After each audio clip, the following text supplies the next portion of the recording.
The fundamental basics of holistic survival are found in the 3 P's, which make up the 3 pillars of holistic survival.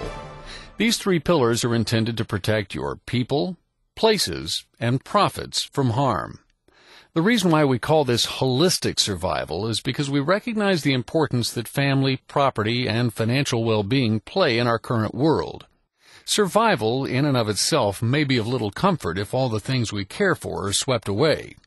Because of this, we're focusing holistic survival on helping people to be more prepared for catastrophes in these uncertain times. Protecting people. How do I protect the people I care about? Let's start with protecting people. In practical terms, this means that you must possess the means to ensure that the people you care for, such as your family and close friends, are protected from harm if social chaos ensues. The reason for this precaution is the likelihood that economic collapse will bring about rioting and looting. This type of activity tends to create social chaos, which often results in people being harmed. This harm is not always intentional, but in either event, it is devastating to the people involved.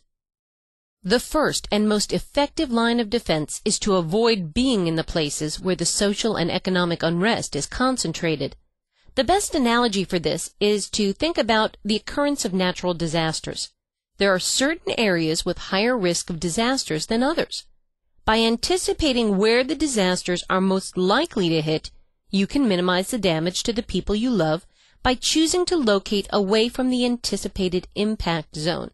If you already live in a likely impact zone, you can still prepare plans for relocating quickly if a crisis occurs so that you will be out of town when the chaos starts. When considering the fallout from an economic collapse, it is likely that the impact zone will be the densely populated urban areas with large amounts of people who are either in poverty or near poverty. These areas are most likely to spawn riots and chaos in an economic crisis. Similarly, protecting the people you love will be best served by ensuring that you are outside of the impact zone if a crisis situation ensues. What happens if I need to protect my family with physical force? None of us are pleased by the thought of needing to harm another human being to protect our family.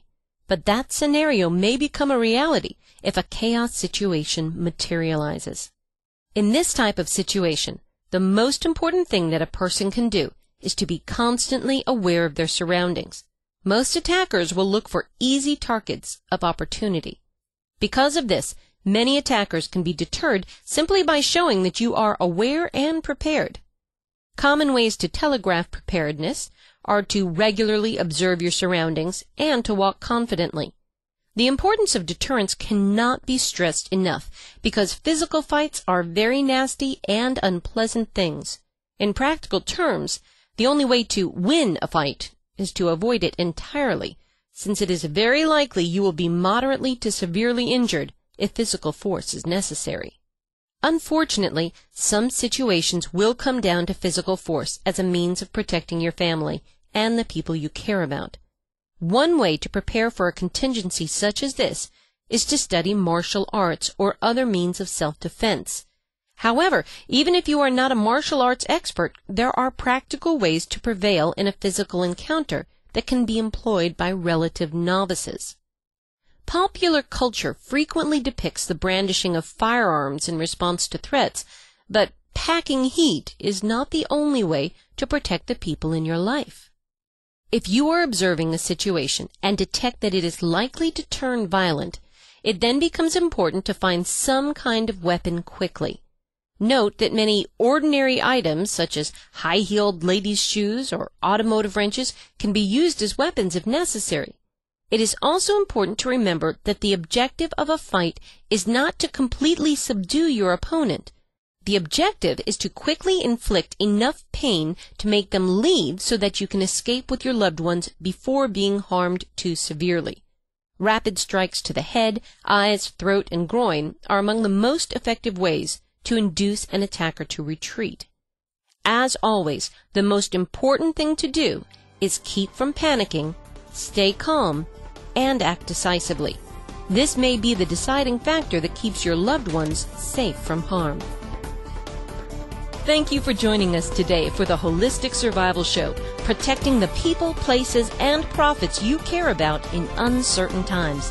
Be sure to listen to our Creating Wealth show, which focuses on exploiting the financial and wealth creation opportunities in today's economy.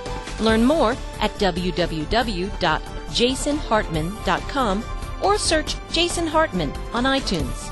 This show is produced by the Hartman Media Company, offering very general guidelines and information. Opinions of guests are their own, and none of the content should be considered individual advice.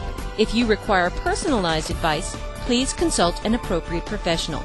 Information deemed reliable, but not guaranteed.